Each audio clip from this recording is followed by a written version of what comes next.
Today on Ignition, how to build a remote team you can trust.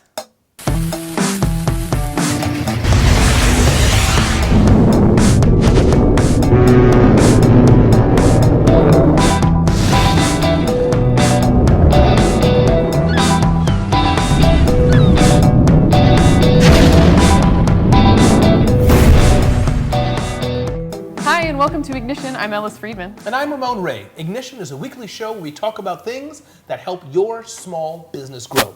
So Ellis, please tell our awesome audience what we're going to talk about on this week's Ignition show. Well, awesome audience. Today we're going to talk about how to build a remote team. And you can also go to our resource center and download our ebook about work-life balance. Today we have Jim Secord with us, and he's the CEO of Kashoo. Jim, thanks for being with us today. Thank you very much. So Jim, let's talk about this aspect of remote workers. I mean, it's a big trend. A lot of companies are doing it. But how important is it? Should everybody do it? And let's start just to educate people in this aspect of remote workers who are wondering, should I do it? Should I not? Let's answer that question first. Yeah, definitely. So one of the biggest challenges that any small business faces is people, right? Like, how do you build a world-class team and get, the best of breed of whether it's software development or marketing or whatnot? And a great way to do it is to allow people to basically live wherever they want, or to be able to recruit worldwide as opposed to in your own city. Are there some negatives to it? Are there some people you'd say, based on what I'm hearing, you probably shouldn't, base your company on remote workers? Is there any cons to it? Definitely. So you want a certain personality that is comfortable being part of a remote team. Someone that is self-motivated, can be self-directed, is a very good communicator, and also, in today's day and age, a good technologist, so they can troubleshoot things on their own. They feel comfortable, working in the cloud and collaborating that way. Well, so you mentioned the cloud. So what are some of the ways that remote work and the cloud can be integrated?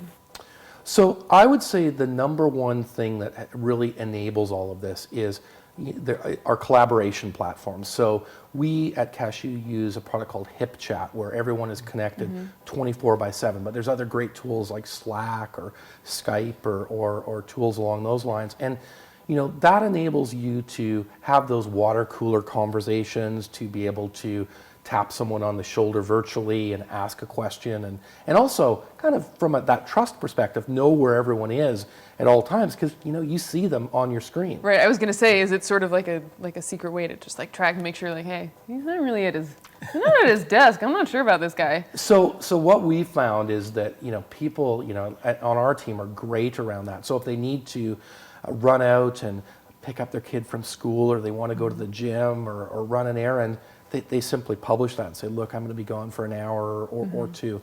And the flip side of that is it's not just remote working that you think about, but it's really even rethinking the work day. Yes. Because once you're working from home, it's not a 9 to 5 type of thing, right? It's really 24/7. So, there's lots of times that we have productive conversations at 9 o'clock at night or 6 a.m. in the morning. And I think that people have to be comfortable with that, Jim, because as Yes. a remote worker, I think that, I may do 4 hours of work on Saturday. Right. That doesn't mean my colleagues in the office headquarters have to do it if they're obligated. So I think it is a whole new way of thinking, because it's just different. Totally. And I mean, we all know how we're different in terms of the times in which we're creative, or the times that we want to collaborate with people. And that type of environment really allows everyone to work, kind of at their most productive.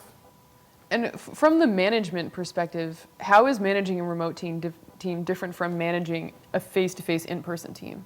Yeah, what are some of the challenges? So you mentioned trust, and another big thing is really training, because one of the things that we found in terms of hiring successful people is you want a high degree of competency, and to a certain extent that turns into seniority as well. So hiring junior people that need a lot of training or onboarding, it's really challenging doing that. So, I think in terms of our team, we have fewer number of people who are more senior, and hence paid more, but I think that pays off in the long run. So Jim, does the role of technology playing now make remote computing, remote employees more? I know that it's been around for a while. 20 years ago, 30 years ago, people were computing and working remotely, but do you find that because technology is accelerating, that it's increasing for employers? I think that has absolutely been the factor which is driving all of this, because you think even 5 years ago, even a couple of years ago, things like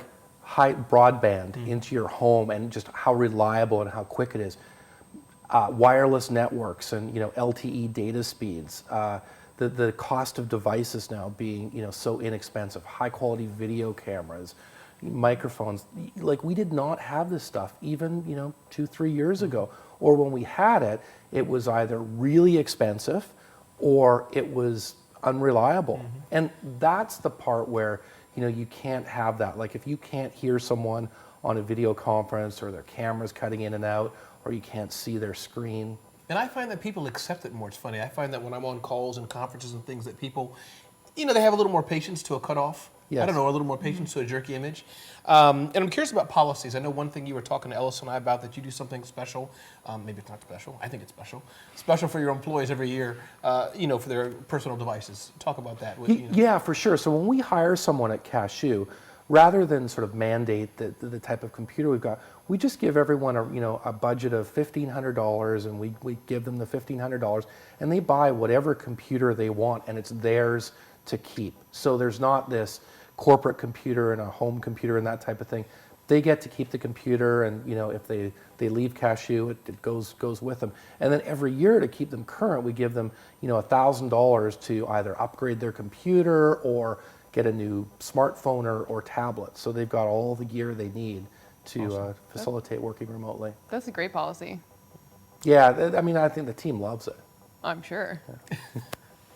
Well, Jim, thank you so much for being here. This was wonderful. Indeed. Thank you Great. very much. Thank you very much. Thanks. And don't forget to check our resource center for our work-life balance ebook. Great. Thanks for watching Ignition, and we can't wait to have you watch the show next time.